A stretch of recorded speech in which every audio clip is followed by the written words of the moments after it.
Hi, children. I wish you all a happy Children's Day. In this video, I'm going to share few lines on Children's Day. Children's Day is celebrated on 14th November every year in India. It is the birth anniversary of Pandit Jawaharlal Nehru. Pandit Jawaharlal Nehru was the first Prime Minister of India.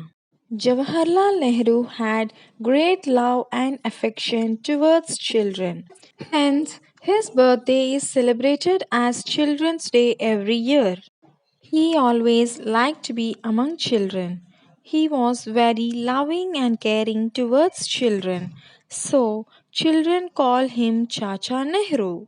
Pandit Jawaharlal Nehru always said that children are the future of the nation and hence they should be raised with love, care, and affection.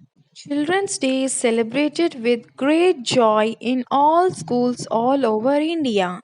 Schools organize various cultural programs. Children come in colorful dress to school and some children dress up like Chacha Nehru. Children's Day is celebrated to spread awareness about child rights, child care, and education. Let us remember the words of Jawaharlal Nehru. The children of today will make the India of tomorrow. Once again, Happy Children's Day! Thank you for watching. Please like, share, and subscribe for more interesting videos.